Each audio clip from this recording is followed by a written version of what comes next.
Hello, and welcome to another episode of the Pixelated Sausage Show. I feel like it's been a month since I've done one of these, and yet it's only been a week. It feels like forever, though. Hi. I am, of course, your host, Mark Kushnez, and like clockwork, I wanted to say oranges there before I said clockwork. And then I thought to myself, what the fuck does that mean?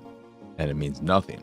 So, like clockwork, like oranges, like usual, I am going to talk about some games, maybe some movies and TV shows, get to the Patreon questions, which we almost had none of. Until Jedi swooped in like a little dirty Sith and just fucking sliced and diced me all up and down with his question. Not really, but he did ask a question before the deadline, and then Lunchbox popped in and was like, hey, I know it's late, but I just want to say something. And then he said something, but we'll get to that when we get to that. First off, what have I been watching?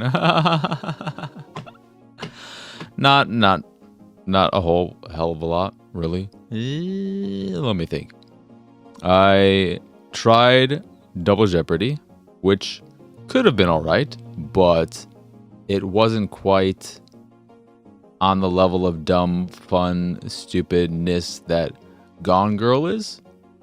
It's a fine line, but Double Jeopardy was a little bit too stupid. And the plot points, the various beats in the story, and the convenientness of some of the things that were happening, it was just a bit all too stupid. It's too stupid. The whole thing, the fact that she was convicted of murdering her husband, but he didn't actually die. He didn't get killed. And there's all this ploy with her best friend. They're living like, I don't see how this passes the sniff test. What is he doing? Where is he hiding? Like, fuck off. All right, fuck off. Especially since the kid is involved. She has a kid, and the kid's involved, and the kid knows it's his dad. His dad is still looking after him. I can understand the kid when he was at that very young age, not realizing that his mom was convicted of murdering his father, and yet his father's still alive.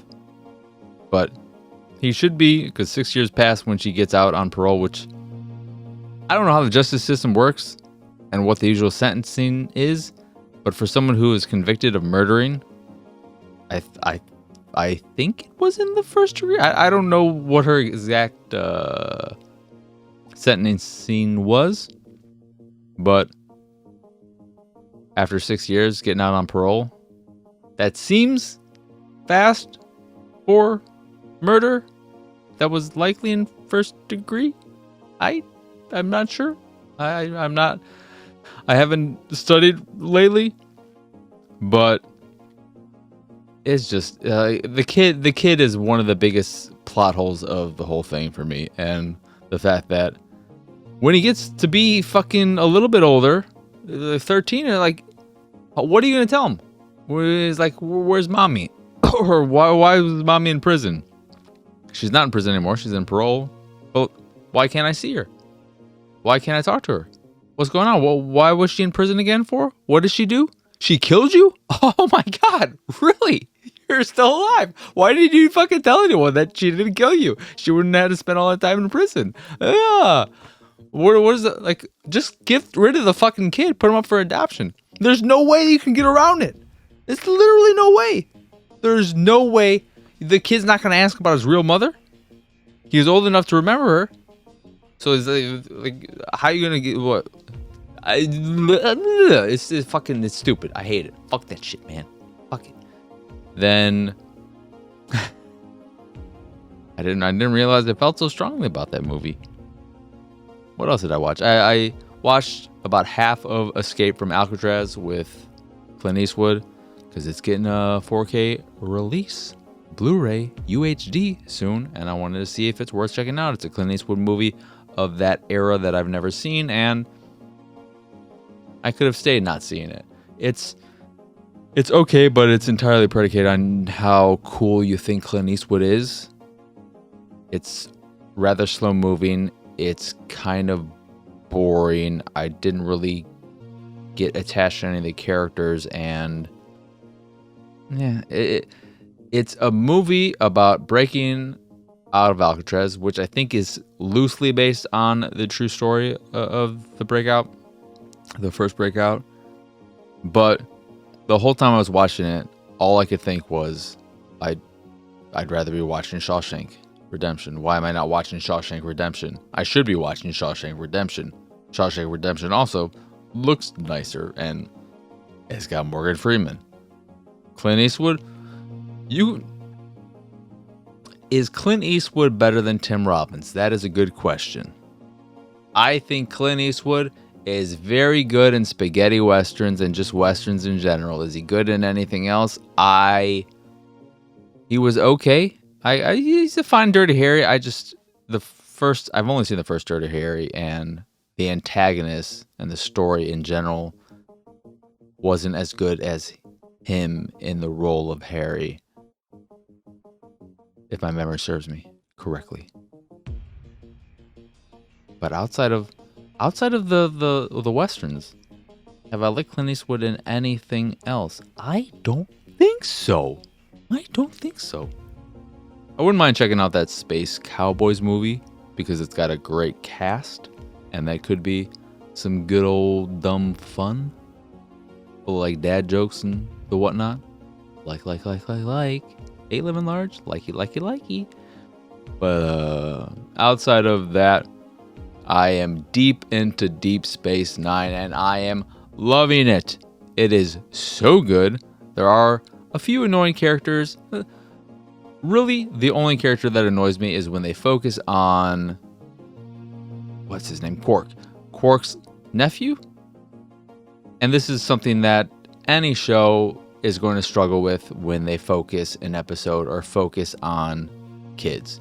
Because kids, I love you parents. I love my father. You do God's work or whoever's work. I don't fucking know. But you know what I do know is that kids suck.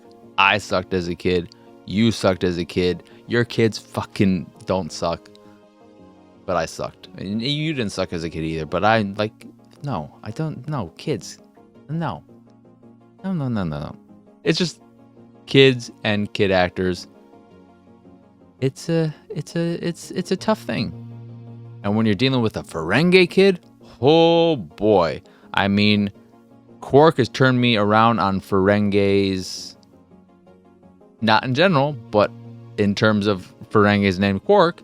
I think he's a fantastic character. And that's really all I want to say about Deep Space Nine so far. I'm about through with the first season, but because of its more geared direction towards becoming a serialized show with ongoing storylines and not just being episodic, instead of having these paper cutout characters, these stereotypical characters, these just general stereotypes like we had in The Next Generation and the original series, we have full-fledged characters. We have rounded characters who have their faults. They have their strengths, their weaknesses. They feel real. And I really, really like that about the show. I like the fact that the captain is a single father, and not a single father due to separation, divorce, or anything of that ilk, but due to a tragedy, due to a trauma, which will surely crop up as the series continues. And the show in general has a more serious vibe to it, even though there are a lot of light moments. There is an undertone throughout it already that there's something more here. This isn't just fun adventuring through space, discovering new aliens, new planets, new life, and all of that, because it takes place on a space station as opposed to a ship that is going around and trekking. So I'm really, really, really liking it. It even had an episode with Deanna Troy's mother, who I fucking hate so much, and she's still pretty annoying, but she was kind of good in it. Like, how does that happen? And on the point of characters too, before I wrap up the Deep Space Nine chatter, back to Quark and the Ferengi. The Ferengi were so fucking annoying in the Next Generation. And yet, here, with Quark, finally, they've done more with the Ferengi than just treat them as this really, really simple stereotype.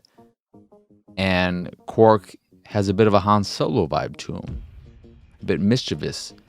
I like Deep Space Nine a lot, and I am just excited to continue watching it. I don't think that show gets enough love and attention when it deserves it, even though I did see quite a few lists out there, at least, that put it as the #1 series.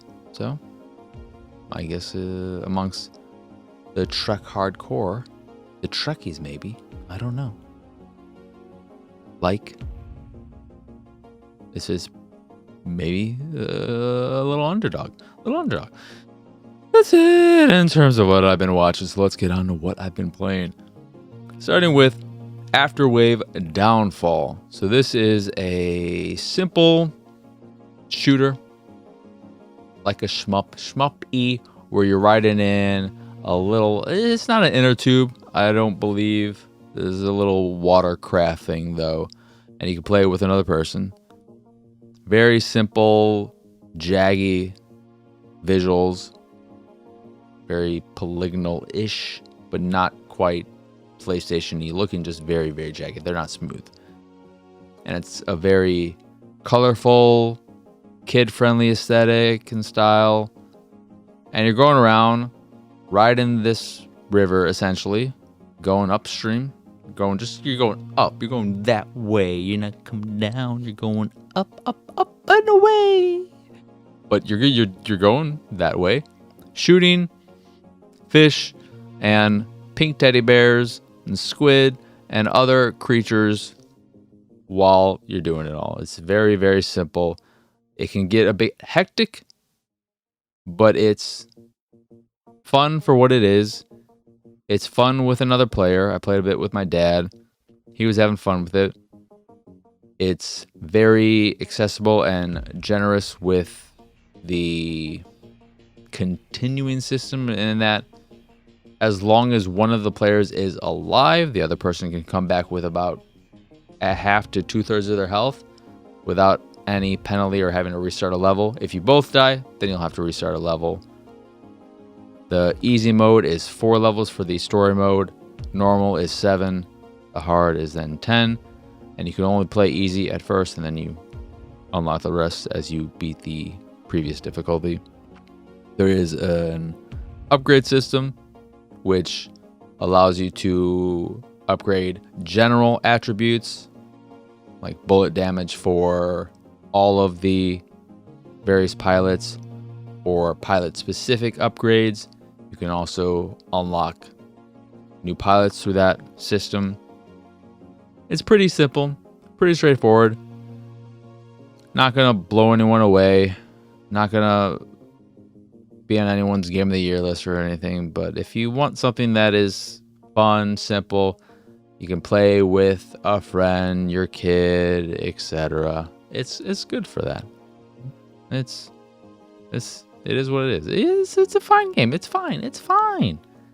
Then Papercut Mansion is a roguelite where you play as a paper cut out boy in a paper cut out world, and you go around interacting with objects, rotating them until you find some coins under them or in their drawers, and then you get the coins and you're like, I don't know what the fuck I'm going to be doing with these coins. You go around in this house, and sometimes when you interact with an object, a ghost will come out and it'll chase you until it disappears and you can't attack it. So you just run away until it disappears.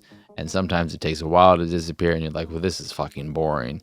And you'll have a few puzzles and things where you have to look at a piece of paper and it's got a few arrows on it, and then you got a lock, and you open the lock by moving the arrows in the way that they were on the piece of paper.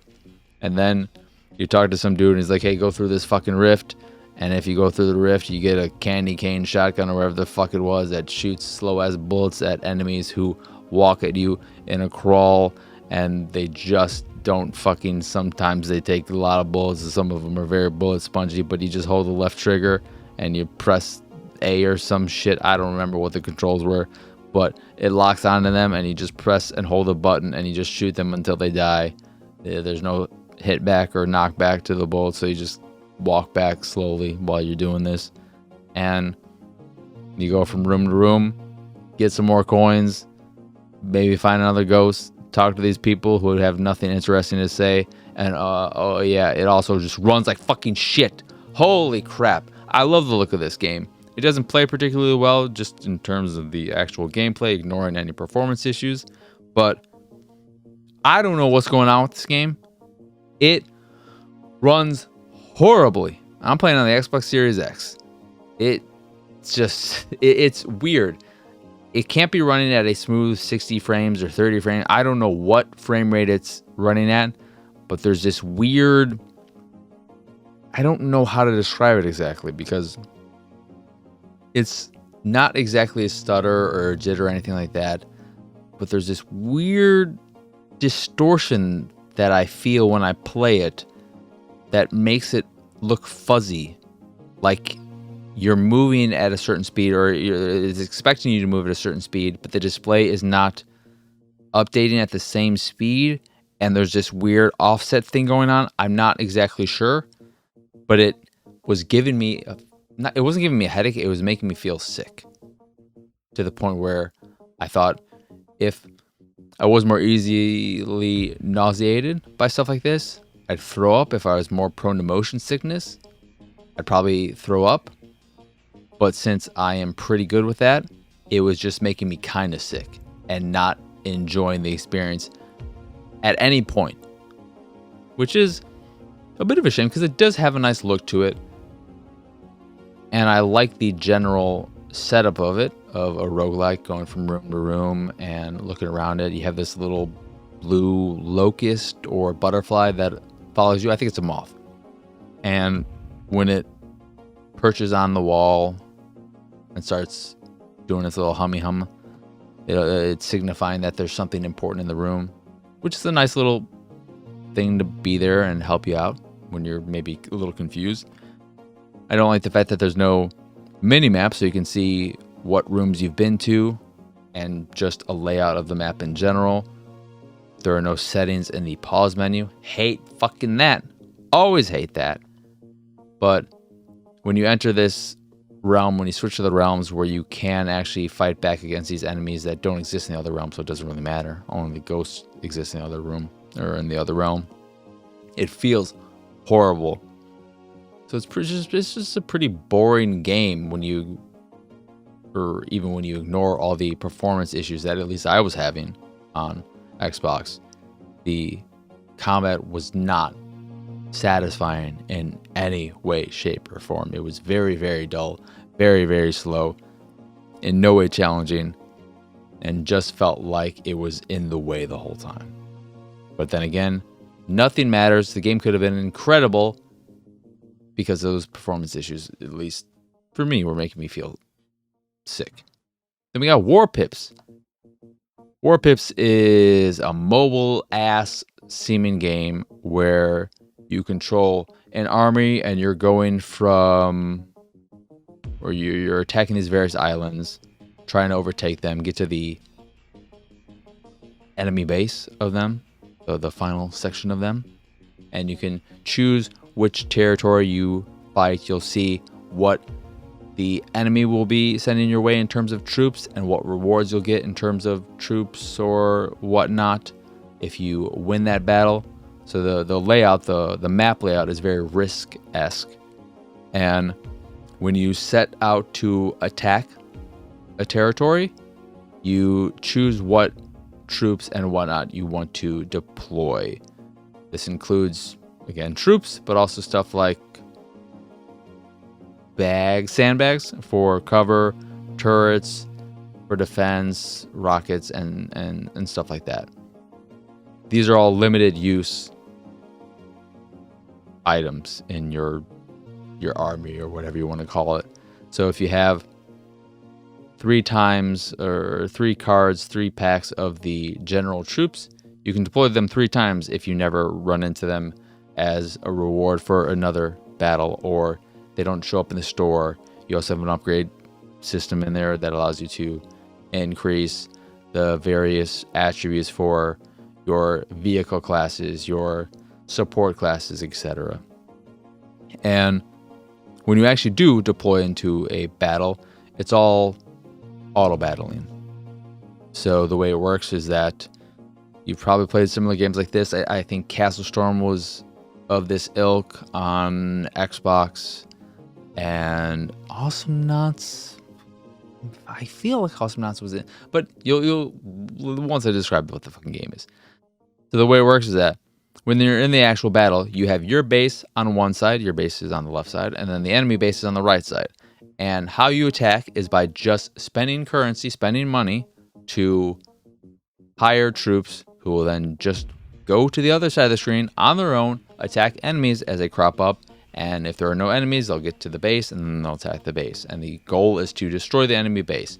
The longer it takes you to destroy the enemy base, the stronger the enemy's troops will become. So it's in your best interest to find a strategy to destroy the base as quick as possible so that you're not dealing with tougher enemy troops. And you're just doing this with the money you earn. That is just slowly building up as you play it. It works on a specific timer, so it's not sped up or slowed down at any point. It's going at the same rate.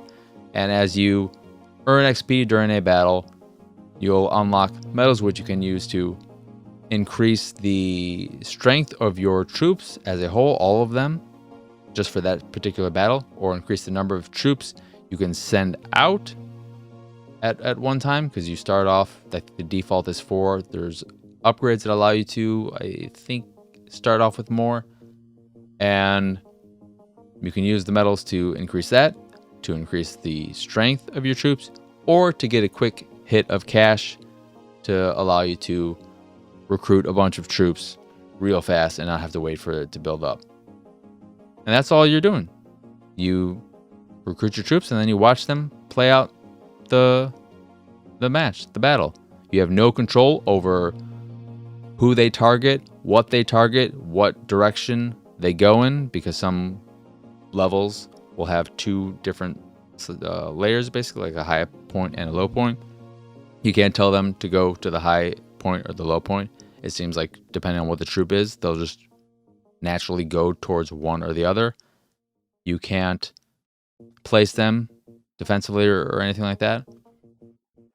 And that's the gist of the game. I completed and cleared one island, and I was pretty bored by it. I think part of the problem is that it's not a game that works well on a big screen TV playing on an Xbox or a PlayStation. It's much more suited to the Switch or a handheld device in general. I think if this game isn't available on iPad or on iOS, or mobile, Android too. I don't want to hate Android, but that would be a great way to play it. I think I would enjoy it much more if I was playing it in some kind of portable fashion or on the go, where I just want to do a quick little thing, because the matches don't take that long. But sitting down and playing it like I would with a more meaty game, it struggled to keep my attention. It's got a great pixel aesthetic. I love the look of it. I love the visuals.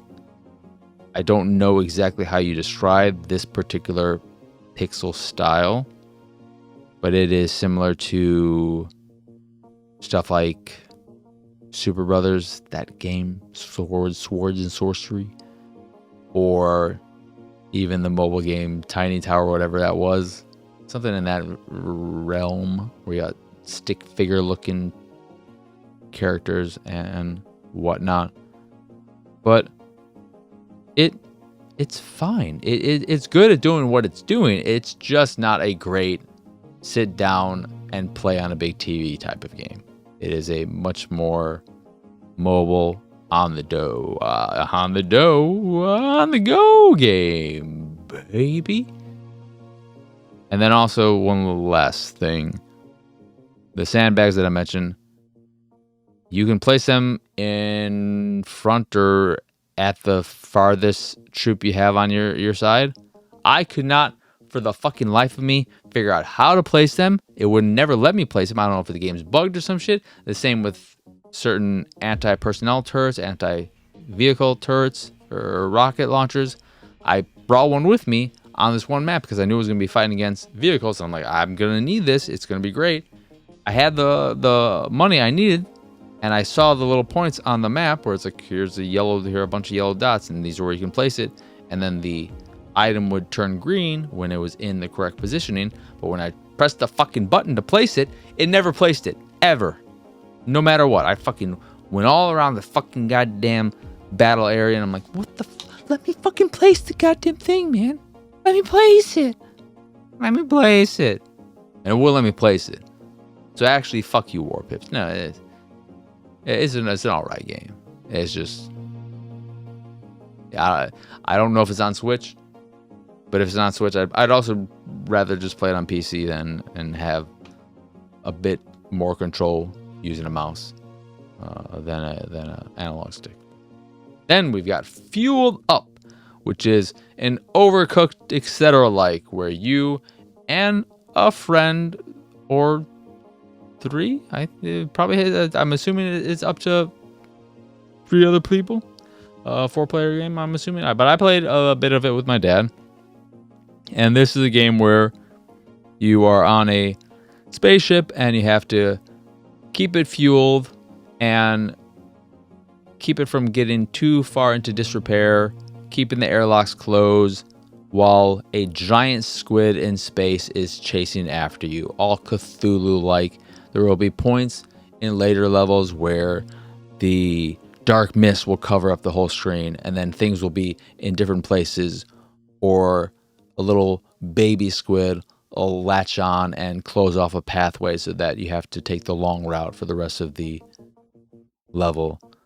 And the basic gist of what I played so far is fueling, of course, because it's called Fueled Up. So keeping sure and making sure that your ship is fueled and able to keep going so that the giant squid won't be able to catch up to you, and making sure the airlock is powered so that you don't get sucked out of your spaceship, and then picking up asteroids to throw them into a shredder so that they don't blow up and create a giant pool of slime all over the place that slows you down and makes you move faster, and fixing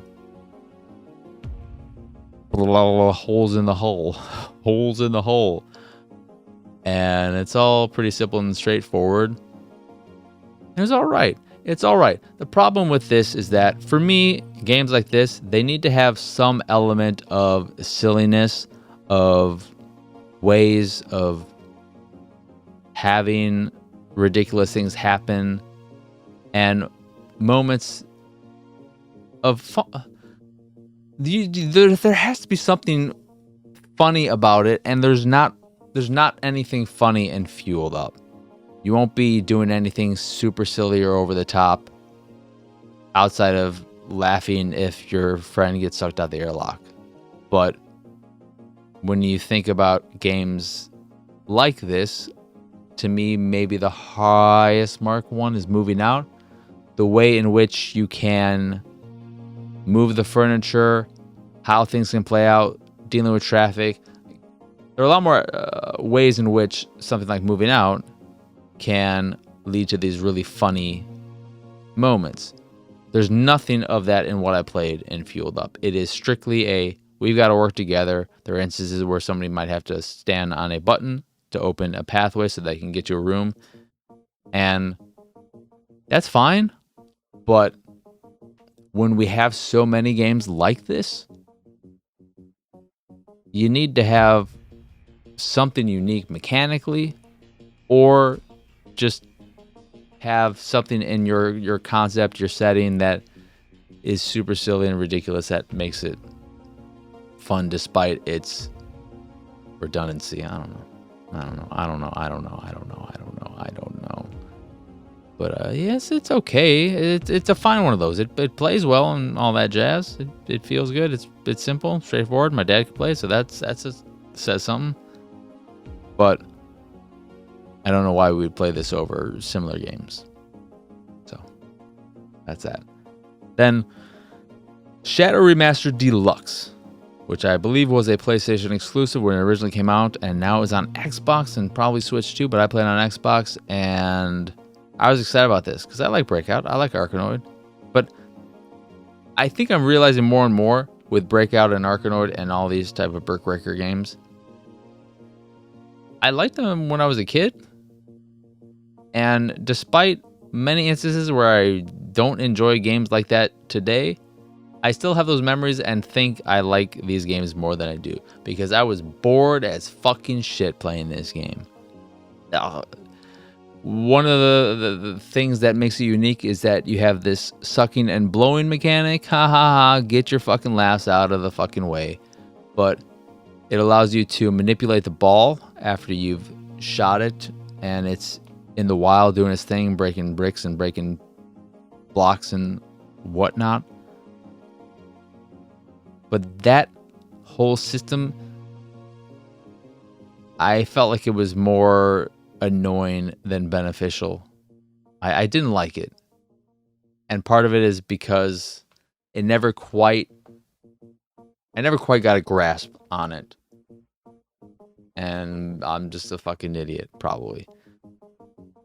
But it has the same problem that many games like this have, which is when you get down to a brick or two, having to hit those can get annoying.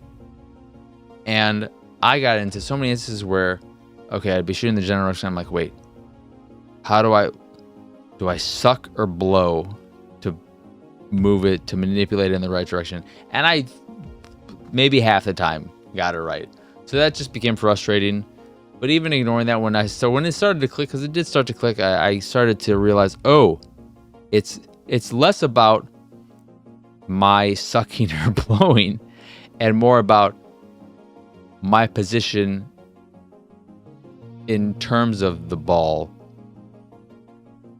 When sucking, I forgot. Now it's a ball and I'm sucking and blowing it. Fuck you, Shatter, man. Holy crap. I was so fucking bored. And part of the problem too with the boredom is that in the story mode or whatever the hell I was playing, I just played the default first option mode. It is very good, very, very good, too fucking good at giving you extra balls when you are low or have none left. Because you'll get power-ups that will make your ball go through pieces or makes it more maneuverable, etc. But you also get a power-up that gives you extra balls when you are low on them.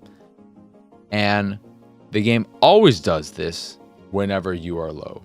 And it is quick to give you one right away when you lose a ball. And because of this, it means it's really hard to fucking lose at the game. And I just kept going and going and going. And I got to the third world, or I may have finished that one and got into the fourth. And it was at that point, I don't remember how far I was.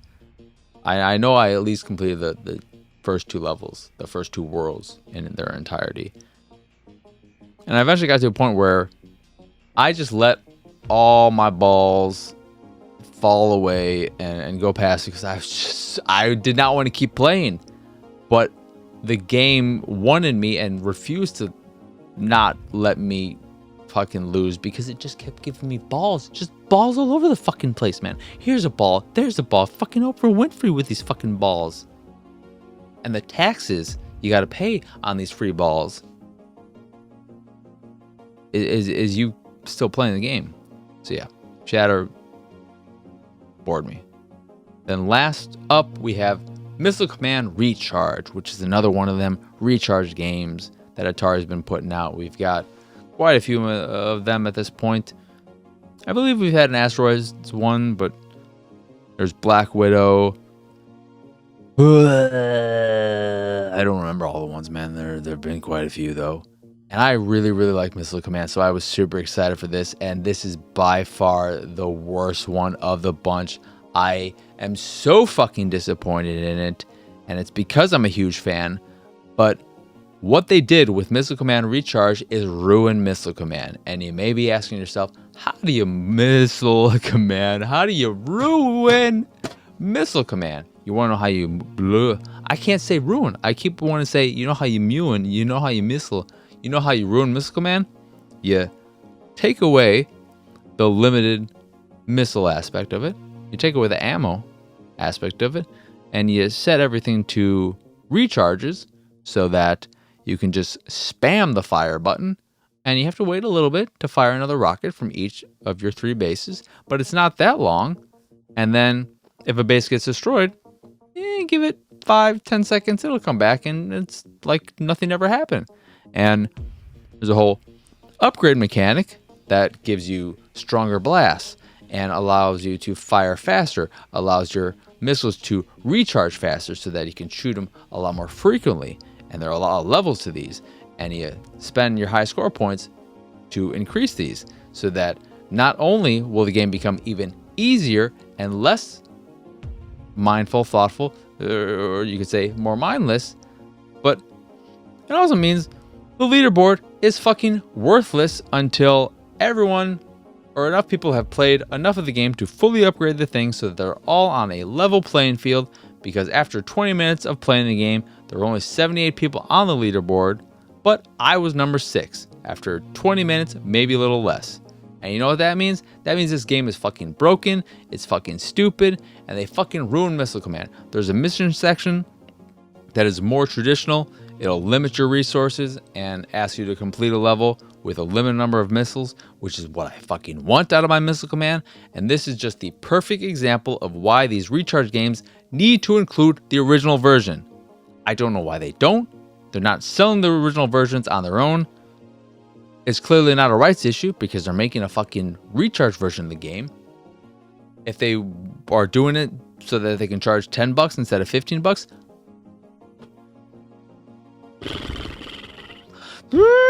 sell it as a $5 DLC pack or sell it as like a $10 DLC pack. Original version, $10 DLC, or buy the deluxe version for 50% discount, $15. You get the original version. Give me the fucking original version. I just want to play Missile Command, and you fucking ruined it. Because all you have to do in the new one, and if you're playing on PC with the incredible precise controls of a fucking mouse, of a cursor, there's no challenge to it. Because you just keep fucking spamming. You just keep tap the fire button. And you just move your cursor all around the screen. And you don't have to think. You don't have to think at all. I mean, you have to think a little bit, but it's not that much. Because you don't have to worry about anything. You don't have to be concerned about, okay, I only have so many missiles, so I have to make it count. I have to make sure I can try and line up this shot so that I can take out 3 of these falling bits. What are they? Are you... I don't even know what they are in Missile Command. Are you firing a missile to destroy other missiles? I guess you are. But that aspect is gone. Because you could just spam the fucking shit out of your missiles. And like I said, as you upgrade it, it becomes a lot easier to spam them. And the power-ups in the game make it even fucking easier because you have one that gives you super blasts or fucking... It's so fucking bad. I can't believe how bad it is. I can't believe someone said, hey, you know what would make Missile Command great? You know what would make it better? You know what would make it a fun thing to make it new and fresh? Fucking, what are you thinking? What were you thinking? Fucking, god damn it, I fucking am so annoyed. Patreon questions. Fuck you, Missile Command Recharge. You're so bad. You're so bad. Let me get this one single question. I remember it roughly by heart, but I want to get it relatively word for word because it's a bit confusingly worded, and I'm going to interpret it in my own way. That may or may not be the correct way. So from Jedi, who is an actor you are always excited to see in projects you think are underrated? I think this is an incredibly confusing question, Jedi. I'm not sure what you mean by it. There are a few typos in there too. I think that's what you generally meant. So I'm going to take it as, who is an actor I'm always excited to see in a project, and whose projects I think are often, or who has done many underrated projects. And for me, there are two who come to mind. I think Ethan Hawke is incredibly underrated and underappreciated. I say this because one of the movies he did that I'm not the biggest fan of, but I remember a lot of the reviews being incredibly condescending towards him and dismissive of his chops as an actor. And it was a movie by the name of Before the Devil Knows You're Dead, I think. I think it's a Sidney Lumet movie. It might be his last one, if it is his movie. Also starring Albert Finney and Philip Seymour Hoffman. I forget who the mother was in it, but Marissa Tomei is also in it as the woman who's caught up in this love triangle between the two sons, who are played by Philip Seymour Hoffman and Ethan Hawke. And Albert Finney is their father. He owns a jewelry shop, and they plan a burglary to get some stolen things and get the insurance money or whatever. I don't remember the exact details. But in the reviews, so many people were complimenting Ethan Hawke on giving it a good shot. Hey, he's not as good of an actor as these other two incredible, prestigious actors, but he's holding his own. He's doing a fine job. Good for him. They're just patting him on the head, patting him on the head. You good boy. Good boy. You're trying, and that's all that matters. It's like, what the fuck is wrong with you? I love Ethan Hawke. He's in my favorite film of all time, my favorite trilogy of all time. He's done so much great work in a lot of underrated, underappreciated movies and shows that just were forgotten or seen by very few. First Reformed, great movie. How many people saw it? I have no fucking idea. Predestination, fantastic movie regarding time travel and just a great sci-fi movie. How many people saw it? I've never heard. I don't hear anyone talk about it. Daybreakers, vampire movie, a bit different. Also has Willem Dafoe in it, and I don't remember who else is in it. But really good movie. He's done so much great stuff, and he's great in them. The Purge. I was gonna say it's the first Purge, but the first Purge is its own movie, which I also think is an underrated action movie. It's less horror, but the Purge, that's a good movie. I enjoy the Purge movies, except election year is a little bit too. Yeah, I know what you're trying to do, but fucking rein it in a bit. All right, buddy. That young teen girl, fucking God, you couldn't kill her fast enough, and they didn't kill her fast enough. She was probably eventually killed. I don't know. I know she was just shot and grazed, and she's like, "Oh, I'm coming to get you. I'm coming to get you, Bubba Gump." And I'm like, just fucking die, God damn it. But she's probably gonna kill the other dude first before she dies, and then we're gonna get a satisfaction kill. But I really love Ethan Hawke. The Good Lord Bird was fantastic. And I just think he's pretty underappreciated. And then the other one is Colin Farrell. I love Colin Farrell. Ever since In Bruges, I think he's someone who had a bit of a rough patch and had his own little redemption arc that started with In Bruges, in the same way that Robert Downey Jr., all the drugs and all that, got his second chance, essentially, or his second life with Kiss Kiss Bang Bang, and has since done a lot of great stuff. But I love a lot of what Colin Farrell has done. I'm not going to go too deep into it, but the movie of his, I think, is maybe the most underrated, because it is You could say a remake of an older movie, but you could also just say it's an alternate take or another take on the source material. And because the original movie is so beloved, rightfully so in some cases, I think is a bit overrated, but from a special effects standpoint, very, very, very good, because it's a Paul Verhoeven? What? Paul, what's the RoboCop dude? Well, I'm talking about Total Recall. I think Colin Farrell's Total Recall is a fantastic movie and 100% without a doubt better than the original, better than Schwarzenegger's Total Recall. I like it so much more.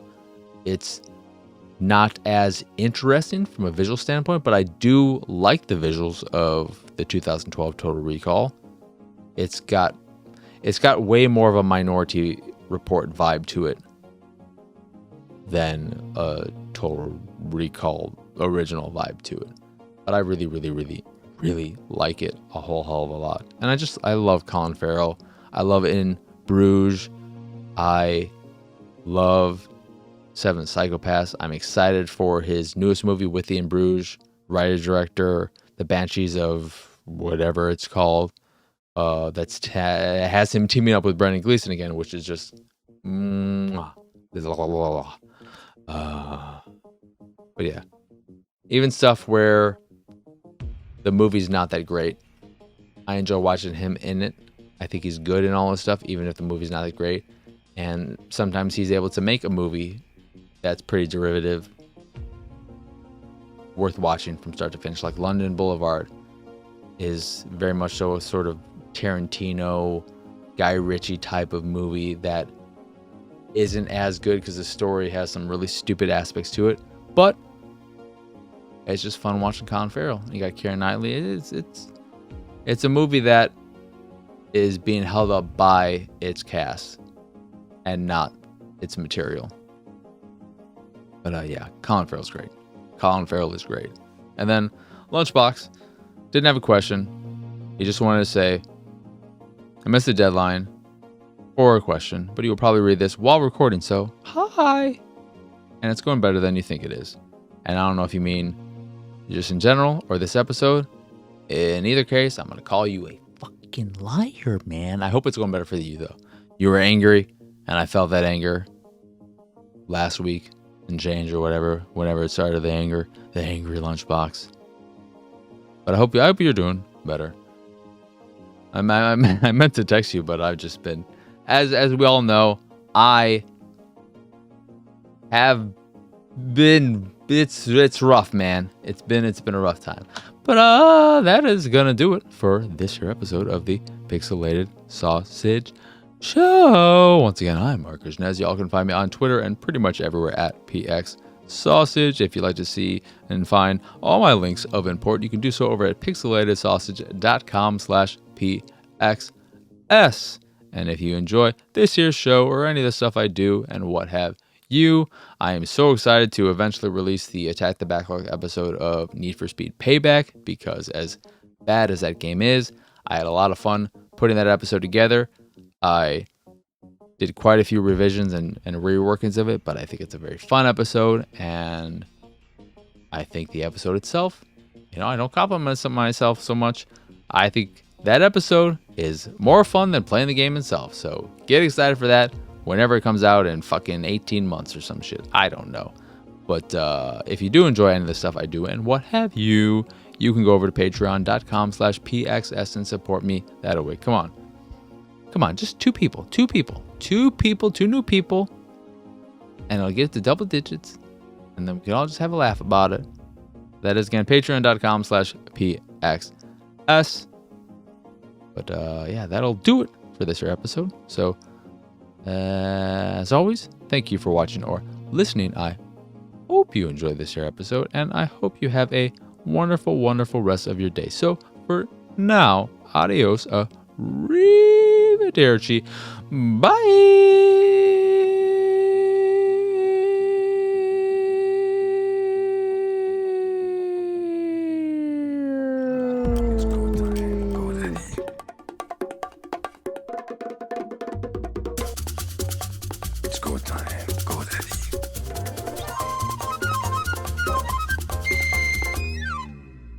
time. Go, Daddy.